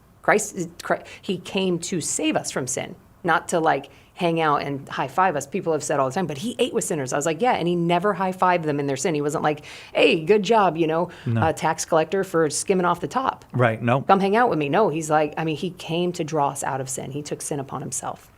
It's a beautiful way of keeping love straight, though, to say, well, what the most truly loving thing is to will heaven for the other person. Mm-hmm. Then it gives you a kind of, well, that keeps everything straight. Absolutely. Let's go to Jennifer in Atlanta, Georgia, listening on 1160 AM, The Quest in Atlanta, Georgia. Jennifer, thank you so much for your call. Go ahead with your question for our guest, Kimberly Zember. Hi, and thank you very much. My nephew came out as transgender last summer, and we have been cut off from his life unless we go along with his desired name and pronoun. And I'm wondering if you have any advice on how we can love him where he's at without denying how God made him or causing scandal for our kids and our nieces. Well, first off, I think it's beautiful, Jennifer, that you even call in because it shows already that you care, right? And so I don't want to just run right over that. So I'm glad that you care for him and you love him and you're seeking truth and answers for his soul and for your own in dealing with him lovingly or walking with him lovingly. I was faced with something. I sometimes tell a story briefly because then you could tie your own conclusion. I'm not trying to not answer a question, but it's really good when we come to our own answers too. So in that, I was praying for a young man who had taken his life. I was leading a high school Bible study, and he had just taken his life. And so I was just lifting up his soul, his family, all of that. And I kept saying that's just all I knew. And then at the end of the prayer, we were all crying. And at the end of the prayer, one of the high school girls says, Kim, clearly you prayed from your heart, but he really would have preferred that you said she, because he identified as a girl. And I said, oh, and I just kind of held my heart and I said, my prayer wouldn't change. And that's not because I want to disrespect him or dishonor his feelings. But number one is to love God with all my heart, all my soul, all my mind, all my strength, and then I can love people right. And so if I were to say she about this young man, I'm saying that God made a mistake and that this young man corrected it. And I can't do that. The Lord I serve does not make mistakes. Yes, there are things that we have to deal with, but that's why he says, Jesus says he comes so that we could be born again. Why did he use that language? We are broken people for many different reasons, whether it's from out of the womb or it's learned behavior through family. We are invited to be born again. And so if I were to address anyone, your nephew, my nephew, as the opposite of what they were born, gender-wise, I feel like I would be dishonoring the Lord to honor a person. And I just believe we fall into maybe idolatry too. Now you can do it in respectful ways. I was speaking at a university 2 weeks ago or something, and a young man came up to me. Clearly he was identifying as a woman. He said his name, which was a female, quote unquote, name. And I looked at him, I gave him a hug, and I said, "Hun, it is so nice to meet you." And I meant that. But see, there are ways you can address someone in a loving way and not address the pronoun. If you were like, Kim, she, all this, I'd be like, why are you doing that? Do you know what I mean? Like, Right. we don't have to do that. We can have these ways. Tell the Lord is working in both of our hearts. We can address each other and to have a conversation like, hon, it's so hard for me because I feel like I'm wrestling with my own thing in my soul with the Lord. Could we kind of meet in the middle? And are you okay? Because I love you. Can I call you Love right now? Can we have these conversations? No, you have to call me Samantha. Okay, that's going to be really hard for me. I'm going to take this to prayer, and be okay with not having an answer too, and praying into it. What do you think, Jennifer? I think that's a beautiful answer and advice. I really appreciate it. Amen. And I hope whoever's playing that baseball game, hope your team wins. Is that what's going on in baseball? Sorry about that. No, I love it. No, that's okay. It is. That's all right. I just, we're very pro-family here. Go Amen. get out to the baseball game together. 888-318-7884, our number, 888-318-7884. I don't want to move too fast off the transgender thing because it seems to me, and if you think that this is in some way dismissive or disrespectful to say, please correct me, but it seems to me that often the person who is, maybe not often, but a reasonable amount of the time, that the person who is claiming the transgender identity is actually a victim of something and not trying to perpetrate something on anybody else. And is the victim sometimes, and I know this as for a fact, sometimes a victim of sexual abuse who is struggling with that and trying to figure that out, trying to integrate that reality into their life. But sometimes the victim of a parent who's not altogether stable, or other things Bullying. like that, Or victim of bullying, right? Or a victim of people who have not accepted the way that this person is a girl or a boy, has insisted on them changing somehow, and not accepting them as they were. So all of that said, I feel like sometimes, again, we get locked into we're in this great cultural struggle. Don't take that out on the person who is claiming the transgender identity. That's what I'm trying to get to. Yeah, and of course, as you know, and I think you stated it beautifully, because we can't speak for every person, right? But the majority of people that have come to me, they are struggling with something. Yeah. And this is what I love. I think sometimes we get so busy as Christians in behavior modifications, right? We're cutting a lot of fruit off, or having the Lord cut a lot of fruit off, but is the root healed? Right? Because if the root isn't healed, the fruit will eventually come back. And so for me, even in my own journey that's continuing, I want the Lord to get to the root of this. Why was I drawn to women, Lord? Now, and I don't mean through counseling. I let the Holy Spirit, he says he's the counselor, and he's free. So I ask the Holy Spirit, counsel me, show me. And he's been revealing some beautiful things. When they're revealed, I'm not angry. He reveals to heal. And so I'm like, oh my gosh, I can see this. I could see some of these root problems or struggles I had that I didn't deal with, and they've been shown out in this way. And if I were just to cut the fruit off and put on heels and not Vans like I'm wearing now, is it really being taken care of? Right? Whatever it is. Anybody can wear Vans. Hey, I don't know. No? I love them. I'm a big Vans person. I don't know. Well, see that guy over there? Hey, I got the two social thumbs up. media guy? Yep, I got him. He wears beautiful Vans every day. 888-318-7884, our number. I think I better take a quick break, and we'll come back with more calls for Kim Zember. We're talking about same-sex attraction. Whatever your experience, whatever your question, you are welcome to call. Also, please, you don't have to be Catholic to call. You don't even have to be Christian to call. You got a question? You're welcome here. 888-318-7884. Right now, we have digital video for the first time available at Catholic Answers, and we'd love you to take advantage of it. You can just go to the website and stream digital video. It's at shop.catholic.com. Check it out. It's at all different price ranges, but often the price is $1 or something, and you can stream some very fine digital video. A lot of this material formerly was DVDs, but I know people don't even have a DVD player anymore. So we're catching up with that. You can just get it, stream it on whatever your device is at shop.catholic.com. There's only one Catholic Answers Live. We have a big problem.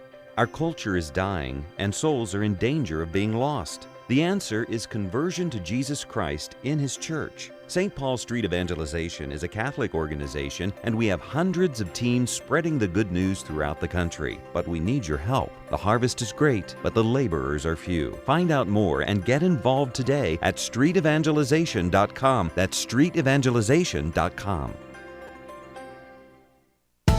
Hi, I'm Joe Nebustinsky, station manager at Holy Family Radio in central Pennsylvania. When I found out about Catholic Radio, I knew that God wanted me to be a part of it, and I'm glad I am. Catholic Radio makes a difference in people's lives. It has the power to lead others to the truth of Christ and His church. With Catholic Radio, we can nourish our Catholic family and share our faith with others. The world needs EWTN Catholic Radio, now more than ever.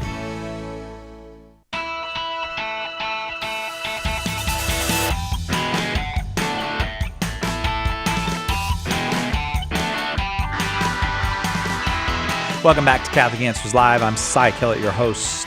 Kim Zember is our guest. Where can people reach you if they want to find out, like maybe they would like to get involved in your outreach ministry or whatever? Yeah, you can find out where I live. Someone who did that. I don't suggest that one. I'm not home a lot, but so don't say that. It's no, happened. Don't go find out where she lives and go to her house. I won't be home. Okay. But, so it doesn't matter. But yeah, they can go to the website, Overcome, M-I-N. It's not a play on words. It's not Overcome Men. It's Overcome Min, short for ministries.com. Oh, yeah. Okay. Yeah, people have asked that too. I'm like, not that witty. But yeah, you can reach out through there. That's how I'll end up doing a lot of, going and sharing places. But that's where most people, or, for the younger generation, they'll find me on Instagram and whatnot too. Do you find that more people are reaching out to you now? I mean, it's actually growing? I can't keep up. I really can't. But I do, by the grace of God. When this is your 9 to 5, 9 to 5, is that a normal? Whatever it is. 9 to 5. Yeah. Now that we had COVID, nobody knows what regular working hours are anymore. Is. But yes, 9 to 5 was the traditional banking hours. Yeah. And so for me, there's a lot more people reach out. And I love that because it just shows an openness to communicate. And I love when that happens. And people of all different backgrounds. I mean, I had a woman who's Buddhist reaching out from India. You know what I mean? So it's from all over the world. And it's just so beautiful. And it never has to do with me. It's always about the struggle and then who relieves that struggle, who takes that burden. Kim, it's so impressive. 888-318-7884, our number here. I want to share with you another call that dropped because it's a beautiful question. Lynn in Michigan, listening on Ave Maria Radio, asked, do you think some people feel drawn to the gay lifestyle because the heterosexual lifestyle has become too painful and complicated? Again, we can't speak for everyone, but based on the people that reach out to me, yes, I've heard that a lot. I've heard women of all different ages, say, you know what, men are just, they seem like they want one thing, and I'm not slamming men because, I'm not. But there are different things. For the younger generation, I'm seeing, I want to hang out with my best friend all day. So why don't I just date her? Because it's become normal, right? It's been normalized on television, on, Hollywood is doing a fantastic job of promoting. And so in that, these young people are like, my best friend doesn't want to have sex with me. We just want to hang out. And I used to mentor a young girl, and her mom reached out to me, and her younger sister now, she's in like 8th grade. And she's like, she's dating her best friend. I was like, no, they're really just best friends. Yeah, like the intense girl relationships in 8th grade is the most normal thing in the world. Exactly. But when you are in a society that's saying if you really love spending time with this person and you're drawn to this person, then you are in love with them. Right, right. Again, what is love? What is love? And if we're going to let society define love, then sure, you might be. But if you let Christ, who is love, be the definition, then we'll realize what we really love and what we really don't. But the norm is for girls to fall in love with each other essentially in 7th, 8th grade. Yeah. And it's not always sexual, but to really truly love each other in a society that has normalized homosexual relationships and said, yeah, you probably are. You got to put a label on this now. Best friend necklaces change. You get one part of the heart and the other one gets the other. Yeah. To now you're my girlfriend. Yeah. It's like, what happened to the best friend necklaces? Right. Like, I loved those. I didn't ever get one, but maybe that's why I started dating women. I don't know. But I didn't get one. But you know what I'm saying? Like, when we're lacking that, right. we're seeking. And so we're going to, again, I think it comes back to who are we letting teach us? And Jesus said life and life abundantly. Right. Right. And so he died to give us life abundantly. Freedom, joy of the Lord. These are good, beautiful things. I don't walk around with my head down. Like, yeah, I have sad days, but you're married and you have sad days. You probably have more than I do. You But say it like those are two exclusive things. No, I am married and I have sad days because I'm married a good part of the time. I wasn't supposed to say that. I'm sorry. I apologize. Hey, but it's that's the truth. truth. I mean, yeah, truth is, look, life you're dealing hurts. with another person. Yeah, right. There's emotions, there's all of that. So I think sometimes we just put the wrong kind of veil. We have a veil before us, and we just have to ask the Lord to remove that. And so it's great to have a best friend. If people saw my friend and I in DC, she's a girl, she's out of the lifestyle tea. Neither of us want to be in a relationship, but she is one of my best friends. Yeah. And that's okay. And sometimes I'll link my arm with her. If somebody says that makes me a lesbian, then I pray to God my mom stops linking my arm or rubbing my back in church. I mean, come on. We can have a physical contact and not have it sexualized. Right. That's if I may then, it does seem to me that one of the things that we as Christians often get wrong is we act like an intimate friendship is an occasion of sin, when in fact the intimate friendship is probably the cure, that it's okay to love each other closely. Like two gay men, if they can find the grace of God to be chaste, but they have a beautiful friendship, this is going to heal the heart. It fills the void that was meant to be filled too. Yes, right. Like, why are we doing this? And I will say, Sai, for years I was like, I'm not going to have any intimate friends that are girls.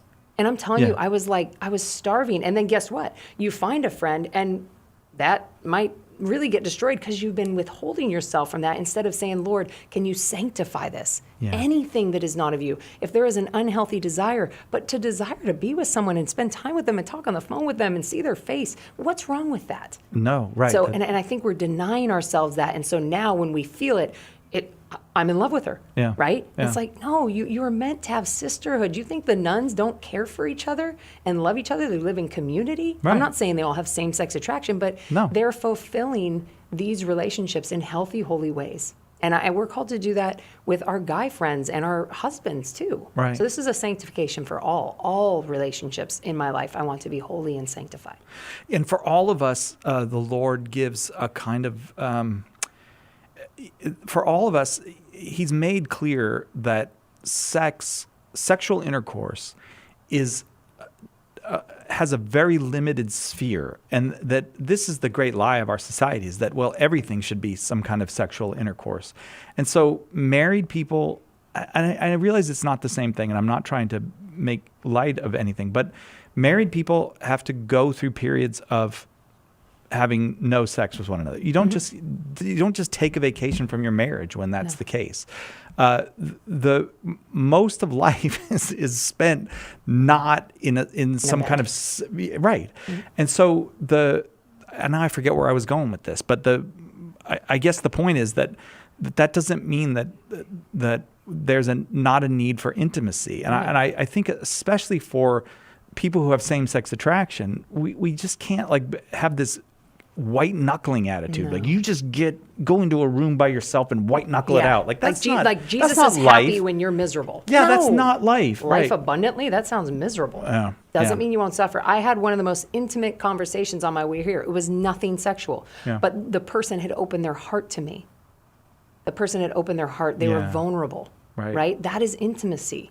Now there is physical intimacy too, and that's where I always ask the Lord, hey, and there is a caution, because when you get emotionally intimate, it can sometimes lead to physical intimacy. But again, if everything is on the altar for the Lord, saying, hey, everything is at the foot of your cross, Lord, and sanctify by your blood, by relationship with you, make me holy. See, we sometimes get it backwards. Like, I'm going to get holy, and then God's happy. No, you can't get holy. He sent himself. He sent his son, right? So that we could be made holy.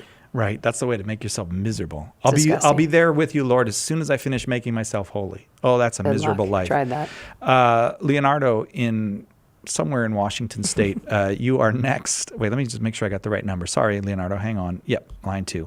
Leonardo, go ahead with your question for our guest, Kim Zember. Thank you, Kim, and thank you so much for everything you do. I really appreciate you taking the moment to answer my question. So I've been struggling with now, as of the last 6 months, more and more cases of frequency of people asking to be called by gender fluid type pronouns, and it's challenging. Oh no, I'm sorry. You might be able to hear me, but we cannot hear you. I'm going to say what what I am gathering from the question is like having to do with this gender fluidity and different things. How do you know what part of it is wrong and what part God wants? Yeah, and well, I think we kind of addressed that in another question earlier, but I know a lot of people have sometimes compared it to animals. They're like, but I see in an animal, it switches over and it does this. I'm like, well, I'm not a dog. Like, God made a big distinction. He says, I made you in my likeness and image, right? And so in that, I think sometimes we can take a lot of different species and compare them. Well, dogs sometimes eat their own children. So if we're gonna open up on gender fluidity with animals, then let's do everything. Spiders eat their own kids, right? So I don't want to go there. Gross. I'm sorry. I'm just being real. But do you know what I mean? Like, we'll compare where we want to, where it works for us, but then we don't compare on the rest. Yeah. And so I think we just got to be careful with that. So I feel, I don't know, I pray we did, Leonardo, that I think we kind of addressed that question earlier. Okay. All right, Leonardo, or just you can go back and find that earlier in the hour. I am going to try to get to as many as I can before we have to end the hour with our good friend, Kim Zember. Sean in Atlanta, Georgia, listening on EWTN Radio. You are next, Sean. Go ahead with your question for Kim. Yeah, I have a question. I was evangelizing, and the guy I was talking to, he was applauding the Methodist Church for accepting homosexuality. And I mentioned to him about my nephew who was molested in 6th grade by his principal. And then his face, I didn't know he was gay, but his face was like, and then he said, you don't think that trauma causes that, or that's why he's gay. So then I changed the conversation once he said that, and I just told him, it's a sin. But the church is a hospital for sinners. But I didn't know quite what to say because he caught me off guard. Yeah. Well, I would say that there was probably a little seed planted on both sides. I mean, it stirred you to call in, and who knows who's he's calling in or who he's listening to. So I applaud you for approaching him in love and in truth. It seemed as if you did that. And so the more we do that, the more we'll kind of continue to seek out answers from the Lord. So I know in my personal experience and with a lot of my friends, actually, who used to be in the LGBT lifestyle, did have a lot of trauma, and there was a lot of sexual abuse. It's not every case. That was not the case for me. 0. Okay. It's not the case for one of my best friends. Sure. Like, absolutely 0. So it's not always the case, but to deny that it could be is really hurtful and more traumatizing to a person. Yeah. Do you know what I mean? Like, and to say, oh, you're just this way because this happened to you, that is really judgmental. I'm sorry. Now, to say like, hey, what happened to you? Like, you mentioned about when you were younger, like, how do you think that affected you? That's different. That's different. Right. Walking through trauma with someone, but are you really walking with them, or are you just trying to make them a certain way you think they need to be? And I think we need to check our hearts with that, So again, it sounds like, Sean, that you were addressing this because of a concern for your own family member, and that's beautiful. I think to discount that someone might be living a lifestyle because of trauma is really narrow-minded of anybody, right? So I would say in that man's case, I'm not calling him narrow-minded, but I would pray that he'd be open to hear that maybe that's not his case and that's not his experience, but that it is many people's experience. And I know many people that actually now out of the lifestyle would be offended if somebody said it had nothing to do with trauma. So what do you think, Sean? Yeah, that's good. But what should I have said something more to him? I mean, I in case I run into this again, what would be a good response? Yeah, it's hard to say because I don't know where he's at, and the Lord does. So that's why I always turn back to the Holy Spirit. He says that you don't have to come pre-scripted. You just ask and he'll give you the words. And so I think growing in your intimacy with the Lord and through his Spirit, he will lead you when you're with a person, whether it be that person again, trusting in the Lord. Sometimes we trust too much in our statements and not enough in the Spirit. And so I think just asking the Holy Spirit, growing in listening to the Holy Spirit, and then being attentive, right? We want to ask, and then Lord, give us the strength to walk that out. And so I know that might sound really generic, Sean, but I think it is the answer is continue to grow in your relationship with the Lord. Ask the Holy Spirit to give you words where he wants to give, because he knows, Holy Spirit knows what that person, right where they're at, he knows what they've been through, and he can speak into their life in a way that we could never. We could have a lot of good lines and a lot of good things to say, but I've encountered people and I've asked the Holy Spirit what to say, and they're crying and I don't even know why, but it's because the Lord knew. Sean, thank you very much. You can probably hear the music, so we got to wrap it up. Our guest has been Kimberly Zember. She's the author of Restless Heart, My Struggle with Life and Sexuality from the Sophia Institute Press, where they make beautiful books. Go over and see if you can find it there on Sophia Institute Press. She's the founder of Overcome Ministries. It's an outlet of love and hope for young adults and adults struggling with same-sex attraction. You can find it at, say again, Overcome... min.com. OvercomeMIN.com. And you would encourage someone, if someone's listening and said, that's me, I want to talk to somebody about this. Send a message. I'm the only one who replies to them. I'm the only one who reads them. Kim, I just love it when you're here. And you never let me down yet. If you do, we'll still invite you back. That's okay. We'll see you next time, God willing, right here on Catholic Answers Live.